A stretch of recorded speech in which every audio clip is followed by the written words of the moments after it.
Muy buenos días, bienvenidas y bienvenidos todos a este ciclo de conferencias electorales de la Escuela Judicial Electoral.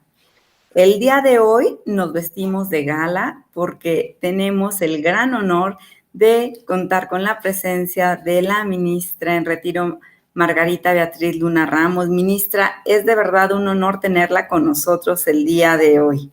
Y ella nos va a dar la conferencia titulada Los principios democráticos en la justicia electoral constitucional, caso Baja California. Y antes de ceder el uso de la voz, le voy a leer su síntesis curricular y les recuerdo a toda la audiencia que nos sigue en los canales del Tribunal Electoral del Poder Judicial de la Federación en las redes sociales que las preguntas que gusten hacer de la conferencia a la ministra las pueden llegar a hacer en las mismas redes sociales. Y bueno, pues voy a leer la síntesis. Bueno, hice una síntesis de la síntesis curricular de la ministra,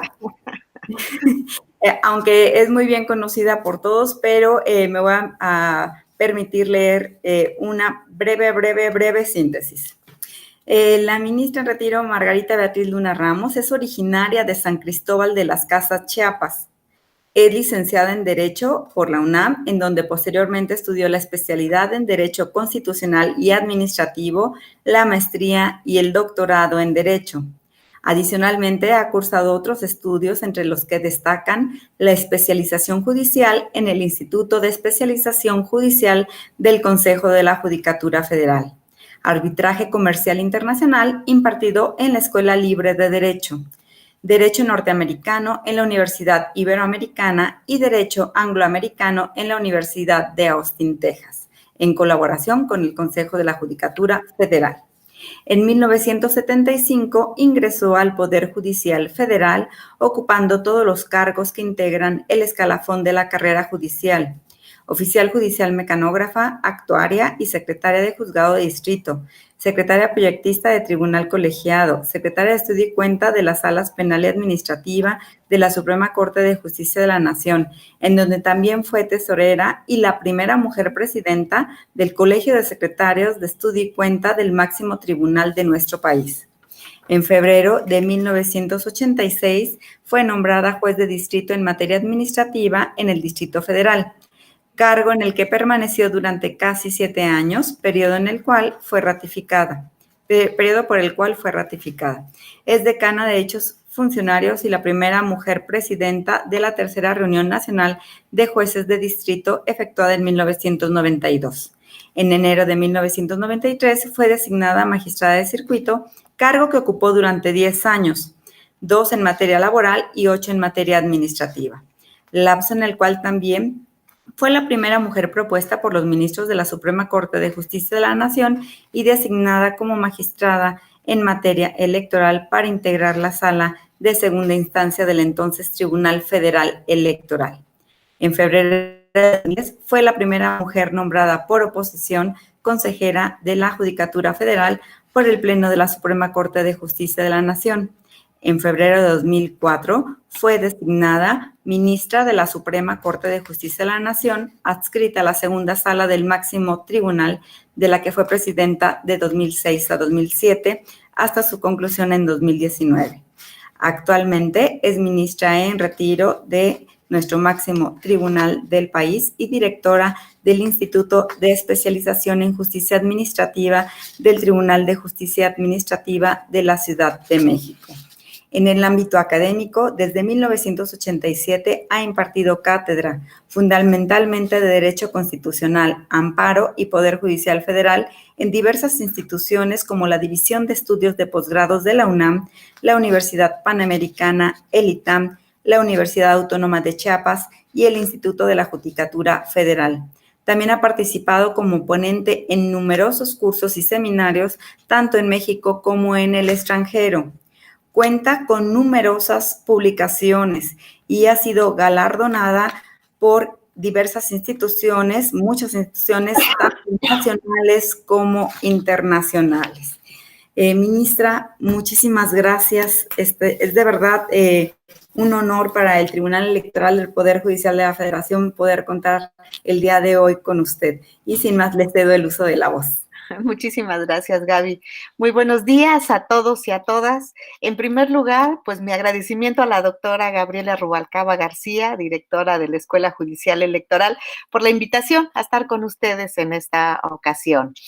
Saludo con gran aprecio al magistrado Felipe Fuentes Barrera, presidente del Tribunal Electoral del Poder Judicial de la Federación, así como a las y los magistrados tanto de sala superior como de salas regionales de dicho tribunal. Así como a todas las personas que hoy nos favorecen con su compañía. Pues la plática que acordamos tener el día de hoy está relacionada con los principios democráticos en la justicia electoral constitucional y enfocada de manera específica a un caso, al caso Baja California, que lo llamo como tal, como caso. No estoy personificando absolutamente a nadie. Estoy hablando de un caso realmente jurisdiccional.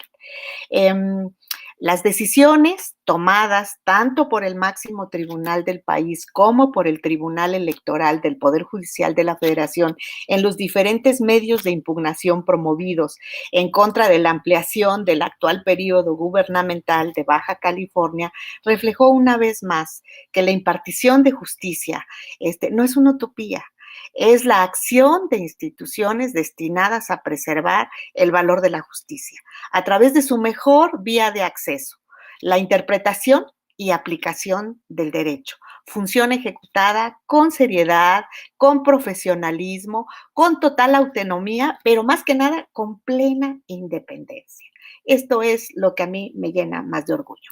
La historia de este asunto comienza cuando en la reforma constitucional de 2014, como todos ustedes saben, se estableció que los congresos locales podrían empatar las elecciones locales, algunas elecciones locales con las federales. Y bueno, pues muchos congresos locales modificaron sus constituciones a fin de estar acorde con la reforma constitucional.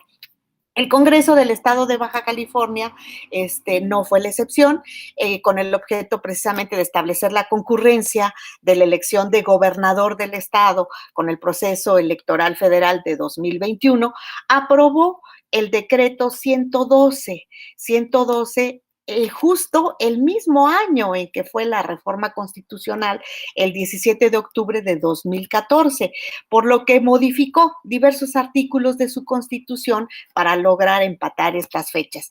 Y estableció un artículo 8 en donde determinó que el gobernador electo para el proceso electoral de 2019 iniciaría funciones el 1 de noviembre de 2019 y concluiría el 31 de octubre de 2021. Es decir, lo redujo a 2 años.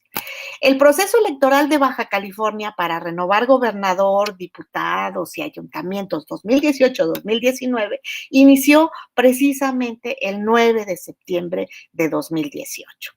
Y entonces, pues el Consejo General del Instituto Electoral aprobó el dictamen correspondiente a la convocatoria para el registro de candidatos a la gubernatura del Estado y la publicó, como es costumbre, en el Diario Oficial del Estado. En contra de esta convocatoria, fíjense que aquí ya empezaron las inconformidades.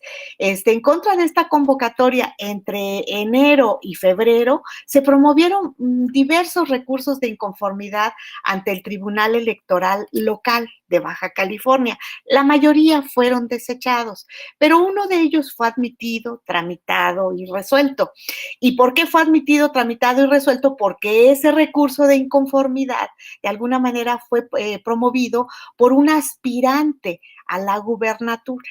Entonces, cuando se resuelve por el Tribunal Electoral Local este recurso de inconformidad, el tribunal ordena emitir una adenda a la convocatoria y dice que el periodo de gestión al cargo de gobernador será de 5 años. es decir, lo prorroga o 3 años más. En contra de esta determinación, pues varios representantes de partidos políticos se inconformaron y promovieron juicios para la protección de los derechos político-electorales y de revisión constitucional ante la Sala Superior de este Tribunal Electoral del Poder Judicial de la Federación. Y el tribunal, pues desde luego los admitió, los resolvió, y en el momento de dictar la sentencia correspondiente, revocó la sentencia del Tribunal Electoral y determinó pues que debía sobreseerse en el recurso de inconformidad promovido por la aspirante a gobernadora. Pero mientras tanto, el 27 de marzo, la coalición Juntos Haremos Historia presentó la solicitud de registro de la candidatura del actual gobernador. El 30 de marzo, el Consejo General emitió el acuerdo en el que determinó otorgar el registro como candidato precisamente a esta persona. Y luego, bueno, pues el aludido candidato interpuso un recurso de inconformidad ante el Tribunal Electoral local en contra del plazo de 2 años que duraría su encargo como gobernador para el que estaba siendo postulado. Dicho tribunal, el tribunal local, el 7 de mayo siguiente resolvió inaplicar el artículo 8º transitorio y modificó el plazo y ordenó una adenda a la convocatoria para la gubernatura en la que se estableció que el periodo de gestión se incrementaría a 6 años. Yo aquí quiero hacer un paréntesis y quiero decirles algo. Yo creo que cuando una persona tiene aspiraciones políticas, yo creo que algo que para todo político es muy importante es llegar a ser el gobernador de su estado. Yo creo que si algo es un honor, bueno, ya no digo presidente de la República, pero bueno, eso finalmente, pues como dice el sabio principio evangélico, son muchos los llamados, pero pocos los escogidos. Pero la gubernatura del estado, pues es algo al que aspiran, pues muchas de las personas que son oriundas o que radican en estos estados.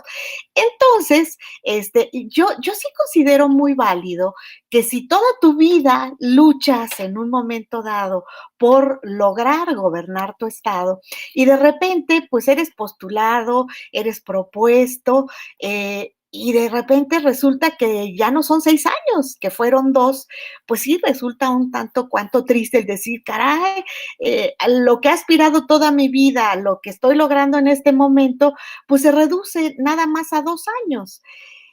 Y no sé, aquí quizás, pues lo que debió en un momento dado pensarse es si era el momento de aventarse a la candidatura o era preferible esperar a que transcurrieran esos 2 años para disfrutar de un periodo normal de 6 años. Pero bueno, esto es una reflexión realmente para después de la muerte.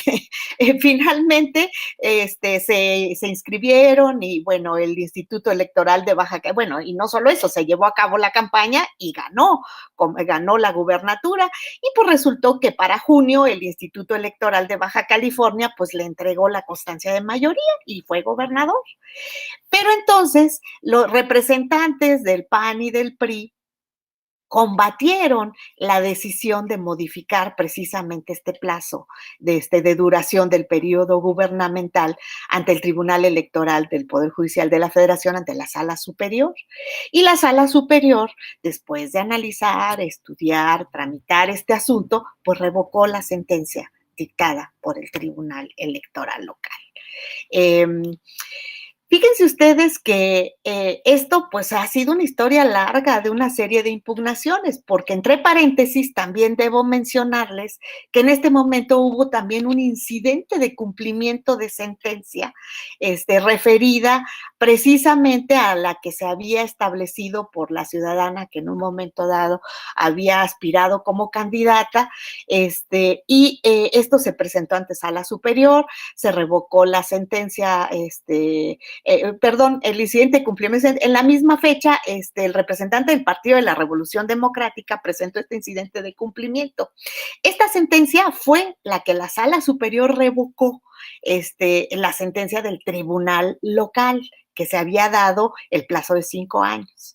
Entonces, ¿qué sucedió? Pues hubo un reencauzamiento de este cumplimiento por parte del Tribunal Electoral, porque lo que se dijo fue que en realidad no se estaba tratando de controvertir el cumplimiento de la sentencia, sino el plazo para el que había sido promovido. Entonces, sobre de esta base, se reencauzó y se le dio el trato, pues, de juicios de revisión constitucional que fueron, pues, nuevamente tramitados por la Sala Superior.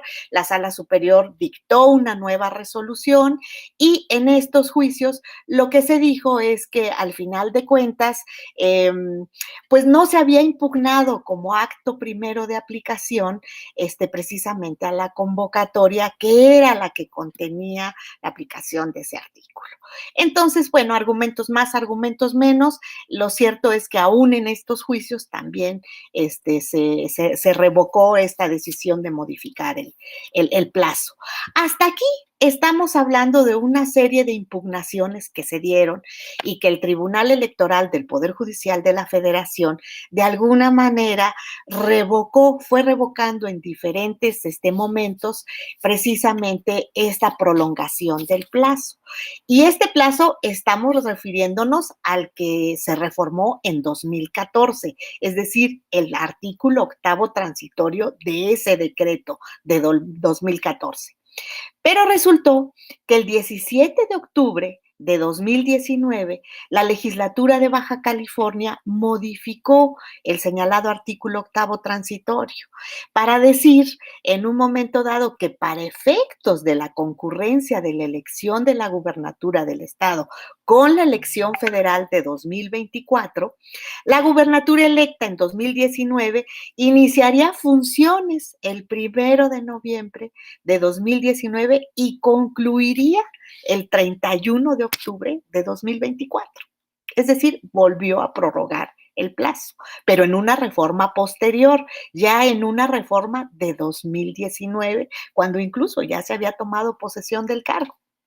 Este decreto fue combatido en diversas acciones de inconstitucionalidad ante la Suprema Corte de Justicia de la Nación, pues por varios partidos políticos, entre ellos el PAN, Movimiento Ciudadano, el PRD, el PRI de Baja California y la Comisión Nacional de Derechos Humanos.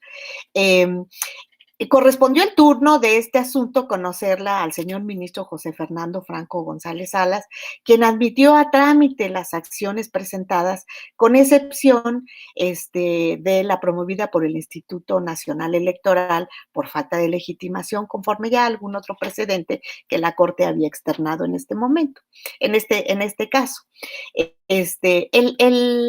El pasado 11 de mayo, pues hace relativamente poco tiempo, la Suprema Corte de Justicia discutió y resolvió el asunto que hoy nos ocupa, esta acción de inconstitucionalidad que resultó ser tan publicitada y tan importante. Y por unanimidad de votos declaró la inconstitucionalidad del artículo 8º transitorio de la Constitución de Baja California, mediante el cual se prolongó el periodo del actual gobernador. Entonces, el ministro ponente, pues en el momento en que presenta el asunto para su discusión ante el Pleno de la Suprema Corte, ya en esta nueva modalidad que tenemos hoy con la pandemia, en una sesión virtual, en una sesión que se pasa a control remoto por teleconferencia, presentó este asunto y pues la participación de todos los ministros fue en el sentido de una amplia felicitación al señor ministro ponente por la exhaustividad y la correcta formulación del proyecto presentado. Los argumentos que apoyaron este proyecto y que de alguna manera son los que enfocan nuestra plática del día de hoy, pues el primero quizás no sea tan relevante porque el primer aspecto al que se refirió esta sentencia fue el relacionado con las violaciones al proceso legislativo. Las violaciones al proceso legislativo en realidad fue una situación que se declaró infundada en este proyecto y en esta sentencia, que ahora ya lo es. ¿Por qué? Pues porque se decía que en el proceso legislativo no se habían cumplido con las formalidades del procedimiento, porque se habían dispensado muchísimos de los trámites y además se había ordenado un referendo que tampoco cumplió con los requisitos constitucionales de esta forma de participación ciudadana. Sin embargo, el proyecto en esta parte declaró infundados todos estos argumentos porque analizando precisamente la legislación del Congreso del Congreso del Estado de Baja California, llegó a la conclusión de que existen pues ciertas dispensas de trámite que en un momento dado están reguladas y que se cumplieron en la forma en que se establecía en la legislación de Baja California y que además no se violaba lo más importante, que es el principio de discusión y de deliberación que deben de tener todos los congresos locales. Entonces, sobre esta base, pues se dijo que el concepto del concepto presentado era infundado. Y que en cuanto al referéndum, pues aunque se hubiese o no llevado conforme a la Constitución, lo que se estaba realmente reclamando en esta acción de inconstitucionalidad, pues era el artículo 8º transitorio, no el referéndum. Entonces, pues no tenía por qué desviarse la discusión hacia una figura distinta. Otra de las cuestiones que se manejaron en este asunto fue, y yo creo que la más importante de todas, fue la violación a los principios electorales de certeza, de legalidad y de seguridad jurídica. Todos sabemos que el artículo 105 de la Constitución, que regula prácticamente las acciones y las controversias constitucionales, en materia electoral establece una prohibición que es muy importante y es tajante, precisamente para preservar este tipo de principios. El artículo 105 nos dice que las leyes electorales federales y locales deberán promulgarse y publicarse por lo menos 90 días antes de que se inicie el proceso electoral en que vayan a aplicarse, y durante el mismo no podrá haber modificaciones legales de carácter fundamental.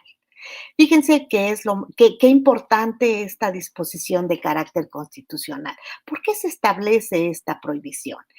El derecho electoral, recuerden ustedes que hace muchos años ya salió de la férula de la organización gubernamental y prácticamente se ciudadanizó.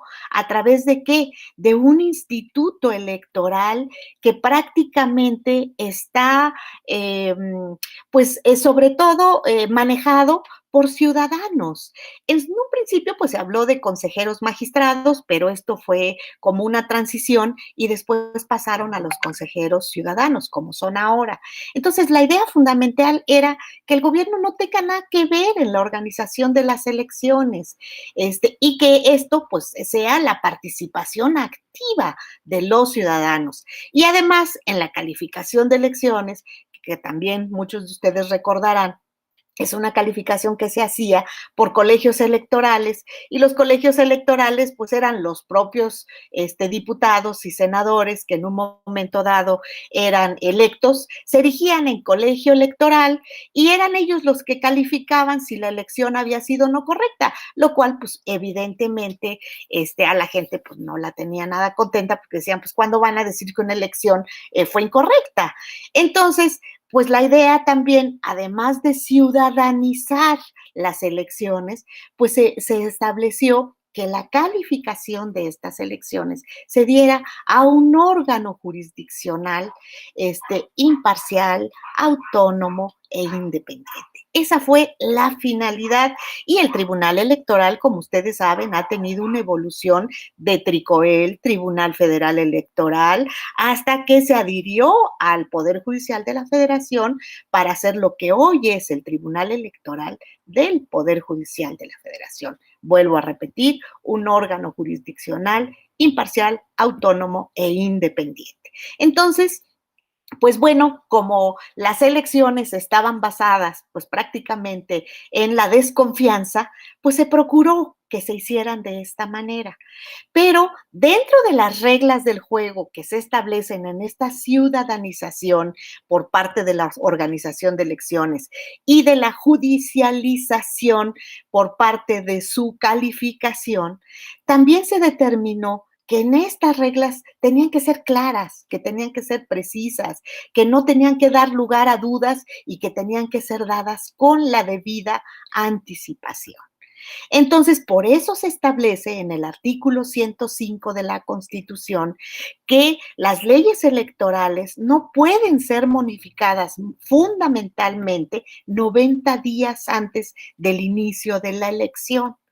¿Y qué es lo que sucede? Bueno, pues ¿por qué se dice que es una modificación legal fundamental? Una modificación legal fundamental es aquella que tiene por objeto o consecuencia producir en las bases, reglas o en algún otro elemento rector del proceso electoral una alteración en el marco jurídico aplicable a dicho proceso mediante el otorgamiento, modificación o eliminación de algún derecho u obligación de hacer o de no hacer, o dar para cualquiera de los actores políticos, incluidas las autoridades electorales, este tipo de obligaciones. Entonces, la idea fundamental es conocer las reglas del juego para quienes pretenden participar. Por ello, en toda contienda electoral, las disposiciones que la rigen deben ser conocidas por los actores políticos con la debida anticipación para cumplir con qué, pues fundamentalmente con los principios electorales de certeza, legalidad y seguridad jurídica, que eso es lo que más importa en un procedimiento de esta naturaleza. Y entonces, ¿qué entendemos por una modificación no fundamental? Pues aquella que no incide en las reglas del juego o cualquiera que se dé aun cuando incide en las reglas del juego, pero que no sea para el proceso electoral que está por iniciarse. Se pueden hacer modificaciones fundamentales, pero para el siguiente proceso electoral, no para el que está en puerta o no antes de no después de los 90 días que marca el artículo 105 de la Constitución. Por eso se prohíbe hacer este tipo de modificaciones. En este caso, pues fíjense ustedes que la modificación desgraciadamente se efectuó no solo ya iniciado el proceso electoral, sino cuando el gobernador ya había recibido la constancia de mayoría. Entonces estábamos pues prácticamente ya, casi podríamos decir, a la mitad del proceso electoral. Entonces, esta fue una de las razones pues que la Corte ponderó y ponderó de manera muy significativa en la que para todo ciudadano mexicano la importancia que tiene conocer las reglas del juego con la debida anticipación, pero sobre todo no hacer modificaciones que nos las varíen cuando posterior a los 90 días marcados, mucho menos cuando el proceso electoral ya estaba pues prácticamente muy avanzado. Otra violación que se adujo en este proyecto fue la violación al artículo 116, fracción cuarta de la Constitución. Recordarán ustedes que la reforma constitucional de 2014 que ya hemos mencionado, en este artículo se estableció que las entidades federativas debían, cuando menos, alguna de las elecciones de gobernador, de diputados o del Congreso o de los ayuntamientos, empatarla con la legislación federal. Por estas razones, pues les decía al principio, muchos de los congresos locales modificaron sus constituciones para establecer esta concurrencia de elecciones con la elección federal. Y debo de mencionarles que como había esa disparidad en las fechas que se llevaban a cabo las elecciones locales y las federales, pues para poder lograr este empate con la elección federal, ¿qué había que que hacer? Pues en la mayoría de las veces modificar el plazo de duración de estos cargos. Entonces, muchos estados, precisamente para lograr este empate, modificaron sus constituciones y la mayoría de estas constituciones vino a la baja. Esto fue motivo de impugnación en muchísimos asuntos ante la Suprema Corte de Justicia de la Nación, de las cuales yo tuve todavía el honor de resolver muchos de ellos. Y aquí la Corte lo que dijo fue muy claramente, no hay un problema en que la Constitución local modifique estos plazos para cumplir con la reforma constitucional. No hay problema que se reduzcan por una sola vez. ¿Por qué? Porque la finalidad es esta, pero la circunstancia es, y ahí sí se declaró alguna invalidez en alguno de los estados, cuando la modificación involucró a alguna diputación local que estaba en ese momento en funciones. Entonces dijo, no, el plazo no es para que le modifiques a la que ya está. Las reglas del juego de ella se la diste cuando fue el proceso electoral y no se las puedes cambiar ahorita. Puedes cambiar las reglas del juego y empatar las elecciones federales y las locales, pero a través de las subsecuentes, no de ahorita. Entonces, aquí lo que la Corte dijo respecto de este numeral fundamentalmente fue que el artículo 116 no establece que la duración del cargo de gobernador sea forzosamente de 6 años, sino que solo no debe exceder de ese término. Que cada estado cuenta con una libertad configurativa para determinar la duración del cargo de gobernador en atención a su propia conveniencia jurídico-política, siempre y cuando se respeten los parámetros señalados en la Constitución Federal. Que no es inconstitucional en sí mismo que los estados varíen excepcionalmente y por una sola ocasión el periodo de duración del ejercicio de los cargos de gobernador, o miembros de las legislaturas o de los ayuntamientos con la finalidad de igualar sus procesos electorales con los procesos federales. La Suprema Corte de Justicia de la Nación no es competente para examinar si la duración del cargo decidida por el legislador en uso de su libertad configurativa es la más conveniente en relación con situaciones fácticas, porque normalmente se hacían valer muchos argumentos de orden práctico o de orden económico en la mayoría de las ocasiones. Pero aquí lo más importante de todo es, pues, sin salirse de los lineamientos constitucionales federales, pues de alguna manera tener uso de la libre configuración normativa que tienen los congresos locales. Y para el caso de que los estados decidieran extender o acortar los mandatos de las gubernaturas locales, pues debían hacerlo como una previsión a futuro, en las próximas elecciones, a fin de que el electorado esté plenamente informado y tenga conocimiento cierto del periodo que van a desempeñar el funcionario que elija, de modo que se respete su voluntad, mas no pueden hacerlo para quienes ocupan en este momento los cargos. Les digo, en esos casos, pues la Suprema Corte de Justicia de la Nación dijo que no era correcto y declaró la inconstitucionalidad. Otra violación que se hizo valer en este proyecto fue la violación a los derechos fundamentales de votar y ser votado desde la perspectiva de la participación de los ciudadanos de la entidad federativa. El Tribunal Pleno estableció que en esta reforma se impidió el ejercicio de los derechos fundamentales a votar y ser votado en condiciones de igualdad. Determinó que el ejercicio de los derechos fundamentales de participación política de manera igualitaria en la elección de los órganos representativos, pues realmente queda afectada desde el momento en que el propio órgano del Estado se entiende que tiene la posibilidad unilateral de decidir sobre la ampliación de su propio mandato, lo cual tiene por efecto otorgar solamente valor a las opiniones que de manera cerrada emiten los miembros del Congreso, sin tomar en consideración a quién, pues a quien deben de tomar en consideración para el voto, que es a la comunidad.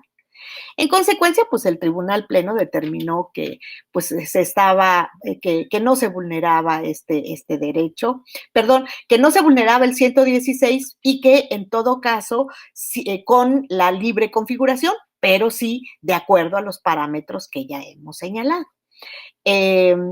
Otro de los principios que se estimó que estaba violentado era el principio de no reelección.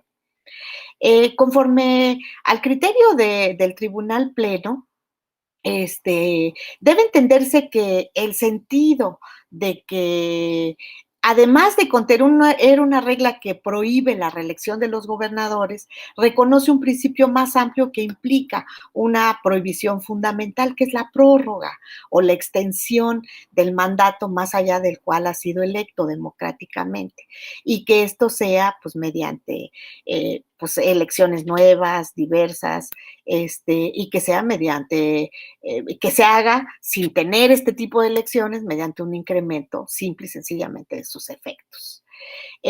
Otra situación que en un momento dado se estimó violentada fue el principio de retroactividad, porque se dijo, el Tribunal Pleno consideraba que el problema de constitucionalidad también sucede que la disposición normativa impugnada debido a que el gobernador de Baja California ya había sido electo en comicios convocados para que accediera al poder únicamente por 2 años, así salió la convocatoria, así estaba en la constitución local en ese momento, pues cómo se da con posterioridad el cambio para alargar el periodo. No sé, se estaba considerando que se estaba tomando en consideración una reforma posterior dándole efectos retroactivos. Yo estoy de acuerdo en que el artículo 14 constitucional únicamente prohíbe la aplicación retroactiva en perjuicio, no en beneficio. Y aquí debemos entender de quién es el perjuicio. Pues claro que podíamos entender que el perjuicio, el beneficio, pues era para la persona que en un momento dado está en el cargo. ¿Por qué? Porque de alguna manera está ampliando este cargo, pero el perjuicio es para quién, es para la ciudadanía que votó en un momento dado, tomando en consideración un periodo diferente. Ese es el problema que se nos presenta. En síntesis, podríamos decir que este decreto pues realmente fue invalidado porque transgredía, en primer lugar, el principio de certeza electoral establecido pues tanto en el 116 como en el 105 fracción segunda de la Constitución, como ya lo hemos explicado. También transgredía los procedimientos de legalidad y seguridad jurídica también reconocidos en estos artículos. Los principios de elecciones libres, auténticas, periódicas, mediante sufragio universal, libre, secreto, directo, consagrados también en el artículo 116 de la Constitución. Los derechos de participación política, de votar y ser votado, previstos en el 35 por las razones que ya hemos explicado. El derecho a votar y ser votado en condiciones de libertad e igualdad, sobre todo conforme a las reglas del juego previstas con antelación. El principio de no reelección, consagrado en el 116. El primer párrafo del artículo 14 de la Constitución, en el cual prohibía, por supuesto sigue prohibiendo, la existencia de leyes con aplicación retroactiva. Estos fueron fundamentalmente los argumentos de la sentencia para declarar la inconstitucionalidad de la ley. Ahora, ¿cuáles fueron los efectos? Fíjense que aquí hubo una determinación muy importante de la Suprema Corte de Justicia de la Nación, en la que sí hubo un cambio en relación a lo que normalmente constituyen los efectos en materia de acción de inconstitucionalidad. En una acción de inconstitucionalidad, cuando se declara la inconstitucionalidad de la ley reclamada, el efecto de la acción de inconstitucionalidad, pues simple y sencillamente es que se expulse del sistema jurídico esa norma jurídica. Se expulsa del sistema jurídico y deja de tener vigencia y se fija a partir de qué momento deja de tener vigencia, pero nada más. Normalmente no se da otro tipo de efectos. ¿Por qué no se da otro tipo de efectos? Porque normalmente aquí no se reclaman actos de aplicación. Recordemos que la acción de inconstitucionalidad es un medio de control abstracto de constitucionalidad y lo que estamos impugnando pues es precisamente una norma de carácter general. Entonces, normalmente no se le dan efectos más que a partir de qué momento surte. Entonces, aquí la invalidez decretada se dijo que iba a surtir efectos a partir de la notificación de los resolutivos al Poder Legislativo de Baja California, que hasta ahí, pues lo que podríamos decir es lo que normalmente se hace en una acción de inconstitucionalidad. pero aquí hubo un efecto de orden práctico muy importante y que no debo de dejar de mencionar. Este efecto práctico fue en ordenar la reviviscencia del artículo octavo transitorio de la Constitución de Baja California, publicado en octubre de 2014. Es decir, se revivió ese artículo transitorio que establecía el periodo de 2 años de duración. En virtud de que, dijo la Corte, se han realizado diversos actos derivados de la disposición declarada inválida, tales como que el actual gobernador tomó protesta del cargo el 1 de noviembre del 19 en términos de la disposición que se dio en términos de la disposición normativa invalidada, y además el bando solemne en el que se dio a conocer el resultado de la elección fue publicado en esos mismos términos en el periódico oficial. Es decir, cuando a él le dan posesión, se la dan por un término mayor de duración, porque acuérdense que había habido una serie de impugnaciones anteriores a las que ya nos referimos. Por tanto, se declaró la invalidez de todas las menciones al periodo de 2019 a 2024 para el ejercicio del cargo de gobernador, sustentadas en el artículo octavo transitorio que se reclamó y que se publicó en octubre de 2019. Porque el Congreso del Estado de Baja California debería corregir todos los documentos legislativos en que constara que se rindió por el gobernador la protesta constitucional, de manera que no se tenga como puesta cualquier expresión que aludiera a un plazo previsto en la norma declarada inválida. Entonces ordenaron que se emitiera el bando solemne conforme lo dispone el artículo octavo transitorio publicado en la reforma de 2014, y asimismo que se ordenara la publicación y difusión en los términos de la ley del bando solemne corregido. Fíjense que esto es una consecuencia que no se había visto en las acciones de inconstitucionalidad. La reviviscencia sí, porque en muchas ocasiones pues era pues no dejar sin regulación alguna determinadas conductas, pero fuera de eso normalmente no se habían dado este tipo de efectos. Y además se ordenó pues que en un momento dado el Congreso de Baja California debería además legislar en los términos del octavo anterior, y diciendo que quedara en estos términos para efecto de la concurrencia de la elección de gobernador del estado con el proceso electoral federal 2021, el gobernador electo en el proceso electoral de 2019 iniciará funciones el 1 de noviembre de 2019 y concluirá el 31 de octubre de 2021. Y bueno, pues además la reforma al artículo 44, que estaba relacionado también con esta concurrencia. Al respecto, es importante pues precisar que esto es novedoso en las acciones de inconstitucionalidad que la Corte ha resuelto. Y además le dieron un plazo de 120 días a partir de la notificación al Congreso del Estado, a efecto de que todas las autoridades de esa entidad realicen los ajustes necesarios y pertinentes para aplicar el artículo octavo transitorio publicado en 2014, conforme al cual el periodo del gobernador pues se redujo a 2 años. Como verán, este es un asunto complejo, sobre todo por el número de impugnaciones que se dieron, y que les digo, no justifico ni mucho menos, pero entiendo que el anhelo de toda persona que se dedica a la política y que quiere gobernar su estado, pues lo menos a lo que aspira es a un plazo de 6 años. Lo único sí es que pues los principios que rigen la materia electoral deben respetarse siempre. Y en todo caso, pues ahí el consejo tenía que haber sido espérese 2 años, espérese 2 años y para el siguiente periodo tendrá un periodo de 6 años. Porque de veras, sí también siente uno, es mucho el trabajo de una campaña política, de obtener que un partido político te proponga ganar dentro del partido para que te propongan. Y bueno, para un periodo demasiado corto, es entendible que se le haya hecho la lucha. Ellos hicieron todo lo posible por lograr extender el periodo. Sin embargo, ¿qué es lo importante y qué es el mensaje que nos deja este asunto?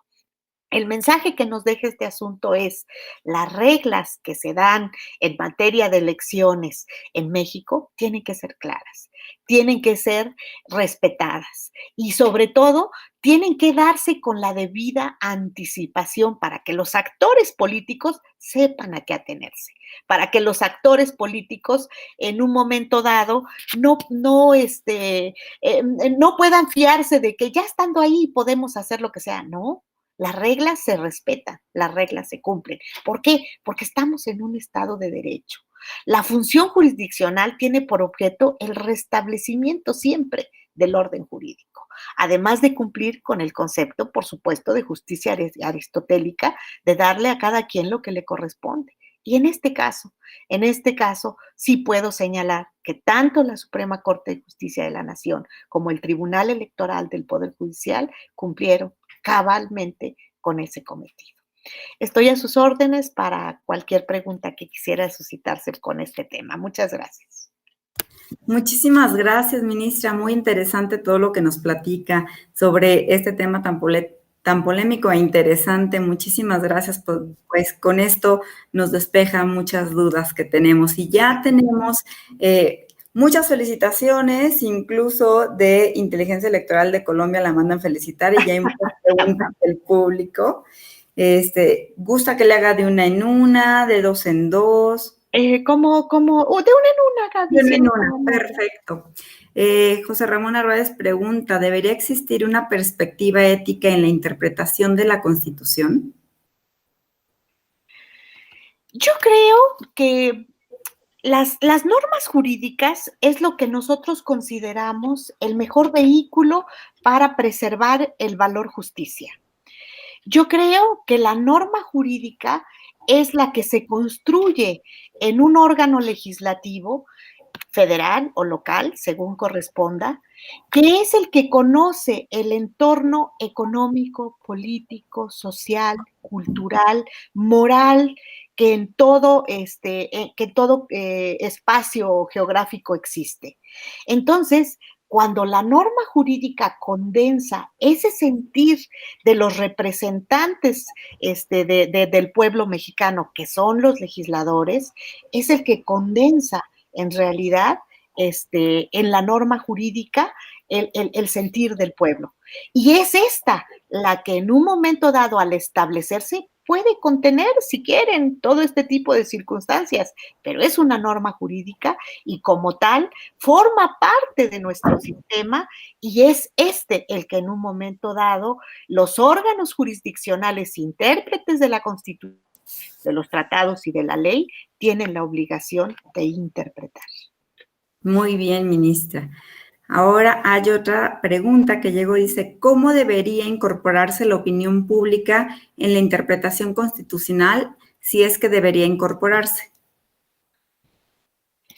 Bueno, yo creo que, a ver, algo que se ha dicho siempre es que los intérpretes de la Constitución, en realidad el máximo intérprete de la Constitución es la Suprema Corte de Justicia de la Nación.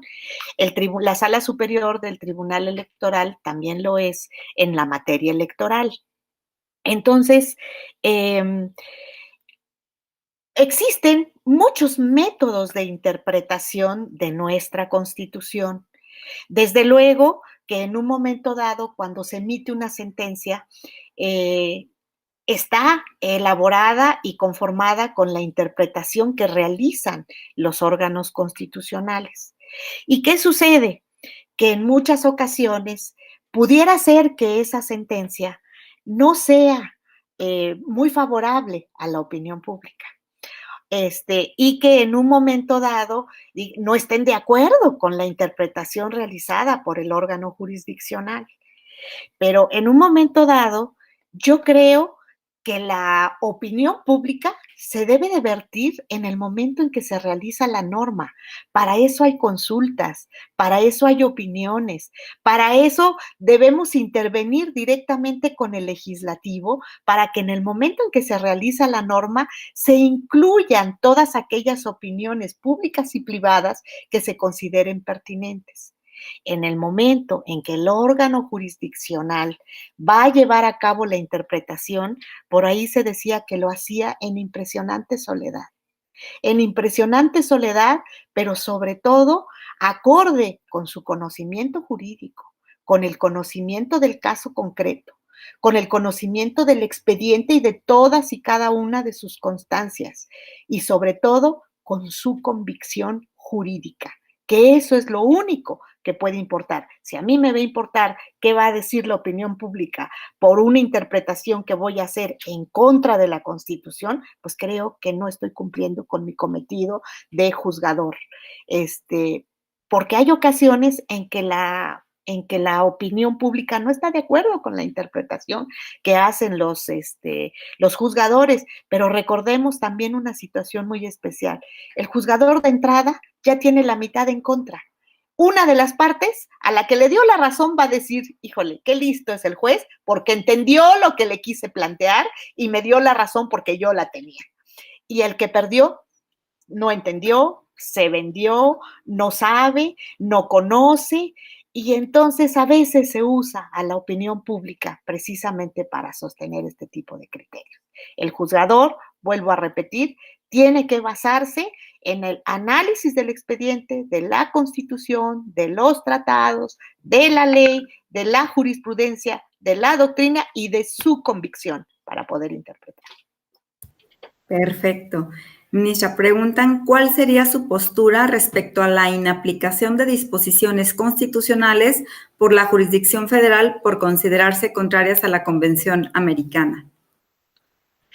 Bueno, la inaplicación es control difuso de la Constitución, que la Suprema Corte de Justicia de la Nación ya determinó que es posible. Cuando se discutió este tema, yo no estuve de acuerdo, pero me quedé en la minoría y hoy la regla, la jurisprudencia, en realidad acepta la posibilidad de inaplicación.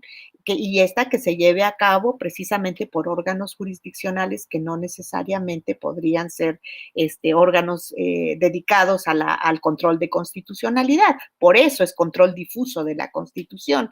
Y bueno, una vez que la jurisprudencia de la Corte lo determinó y que esto se convierte prácticamente en una disposición de carácter normativo, porque eso es una jurisprudencia, es de carácter obligatorio, bueno, pues establece la posibilidad de inaplicación y los órganos jurisdiccionales que no tienen normalmente dentro de su competencia el control constitucional, sino únicamente legal, pues pueden hacerlo porque se convirtió prácticamente en una posibilidad ex oficio el analizar este tipo de situaciones.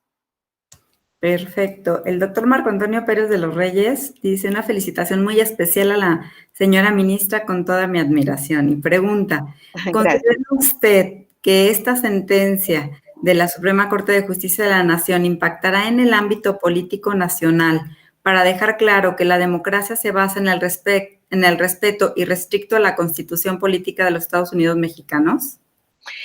Yo creo que esa fue realmente la gran importancia de esta sentencia. Recordarán ustedes que cuando el asunto estaba todavía en tramitación, pues se manejaron muchas cuestiones a nivel medios de comunicación, sobre todo estableciendo pues vaticinios de cómo iba a resolver la Corte o cómo iban a votar determinados ministros. Y yo creo que la resolución de la Corte en este sentido, por unanimidad, y si ustedes vieron la sesión, yo escribí un artículo y no por otra cosa, porque yo honestamente no tengo ningún problema con que se amplíe o se alargue el periodo del gobernador, eso es lo de menos. Lo que a mí me importa y lo que a mí siempre me ha importado como miembro del Poder Judicial de la Federación, pues que lo fui durante casi 44 años, es mi casa, yo ahí nací, ahí me desarrollé, entonces es realmente un cariño entrañable por esta institución. Yo puedo estar o no de acuerdo con las decisiones que emita la Corte, como muchas veces lo hice, incluso estando en el pleno, estando en el pleno. Pero lo que sí me duele, y me duele mucho, y por esa razón exalté mucho esta resolución, es que se ponga en tela de duda, que se ponga en tela de duda la imparcialidad, la autonomía y la independencia del Poder Judicial. Yo creo que si algo se ha luchado en el Poder Judicial, al menos en todo el tiempo en el que a mí me tocó vivirlo, fue precisamente por preservar estos valores. O sea, el impartir justicia para nosotros era un valor fundamental llevado a cabo a través de la aplicación del derecho, pero con autonomía, con independencia. Si un juez no tiene estos valores, pues entonces yo no sé qué hace en ese lugar. Entonces, cuando se pone en tela de duda esto, a mí sí me causa mucha tristeza y por eso festiné mucho esta resolución. Les digo, no porque se alargara o se prolongara el caso, que yo me pongo en los zapatos del gobernador y digo, tanto trabajo para 2 años, pobrecito, honestamente, pero ese es otro boleto. Para aquí lo importante es determinar que un tribunal constitucional, el máximo tribunal constitucional de nuestro país, por lo único que está velando es por los principios de legalidad, certeza jurídica y todo lo que en un momento da el voto público, todo lo que se manifestó dentro de la resolución, muy bien manifestado. Y que debo de decirles, no es una sentencia inédita, esto ya se había dicho en los asuntos anteriores que ya se habían resuelto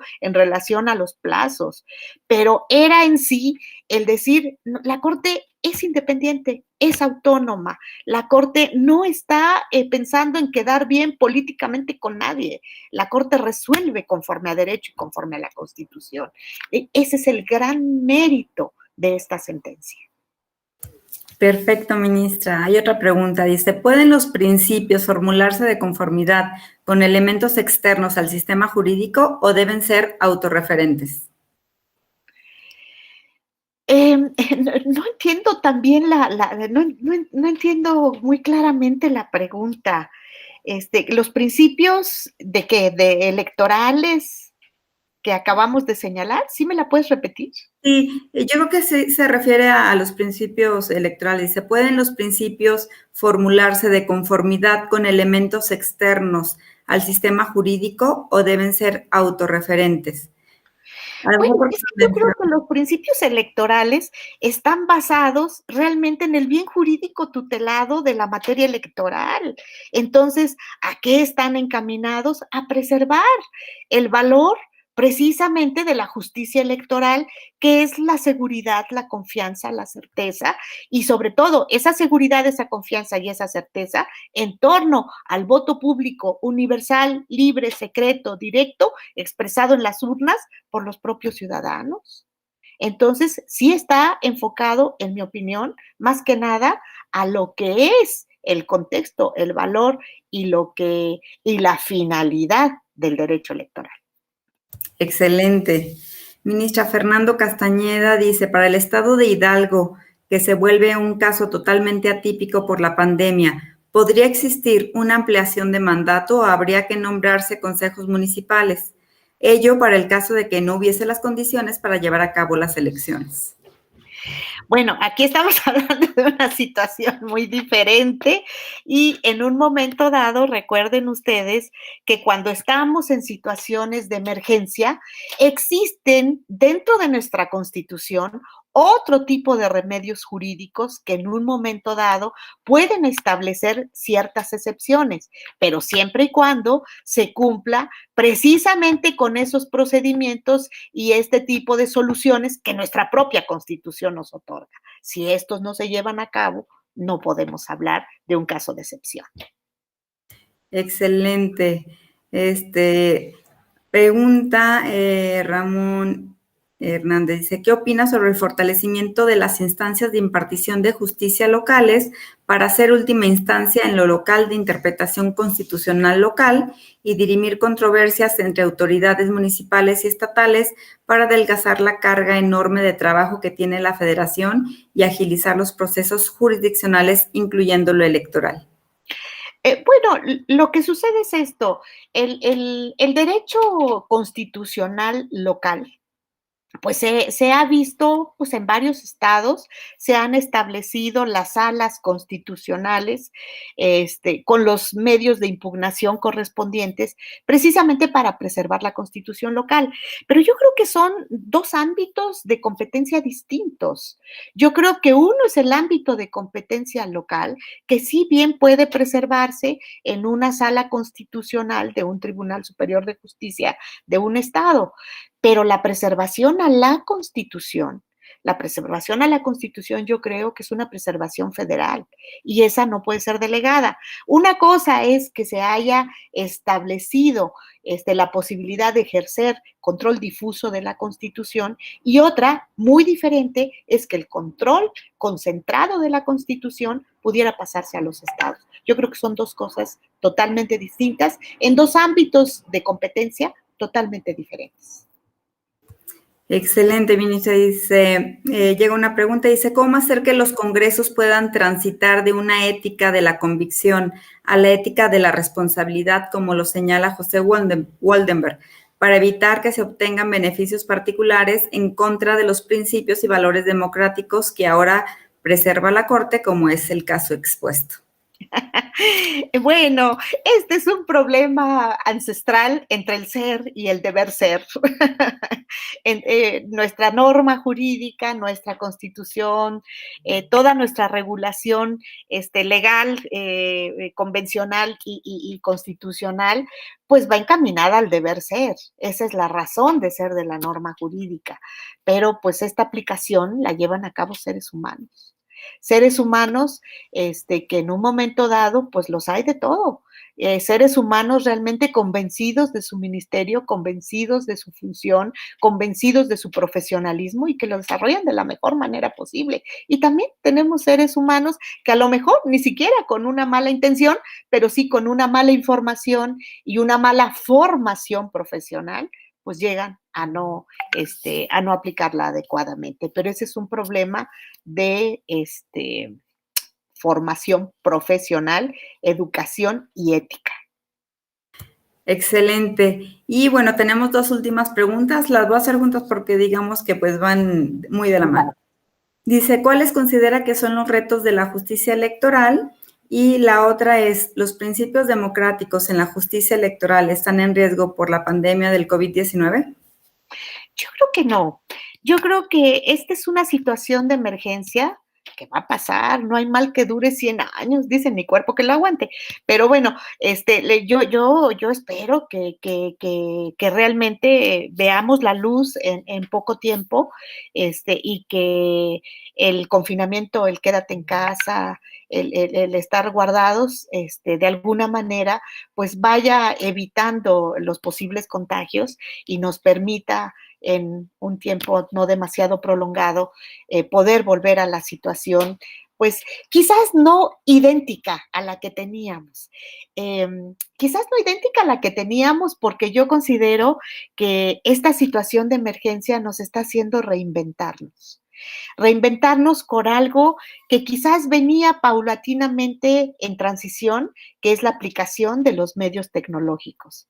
Pero ahora se dieron de manera totalmente acelerada, se han venido dando, y yo creo que el regreso a la normalidad se va a ir dando paulatinamente, pero con ayuda precisamente de la tecnología.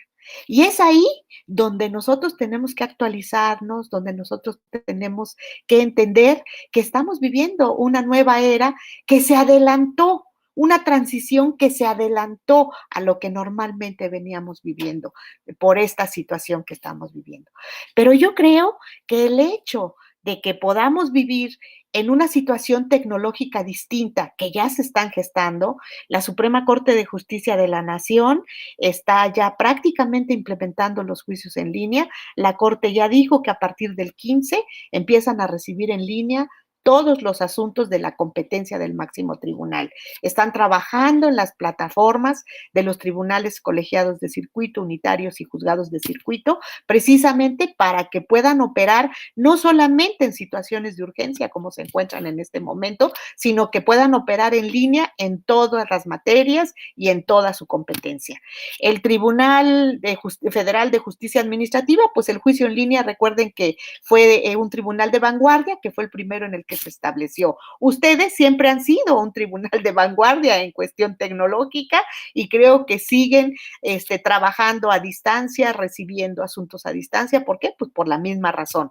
El Tribunal de Justicia Administrativa de la Ciudad de México, un tribunal local, es un tribunal que ya está recibiendo sin restricción alguna en línea todos los juicios de la competencia del tribunal. ¿Qué quiere decir esto? Hay una gran transformación en cuanto a nuestro quehacer cotidiano. ¿Qué quiere decir? Que los abogados tenemos que reinventarnos, tenemos que meternos a la parte tecnológica, y yo creo que estando precisamente en estas nuevas modalidades que nos brinda la necesidad y la tecnología, podemos pensar en la preservación de todos los principios que tenemos en nuestra Constitución, en nuestro derecho electoral y, por supuesto, ¿por qué no en las elecciones que en un momento dado tengamos?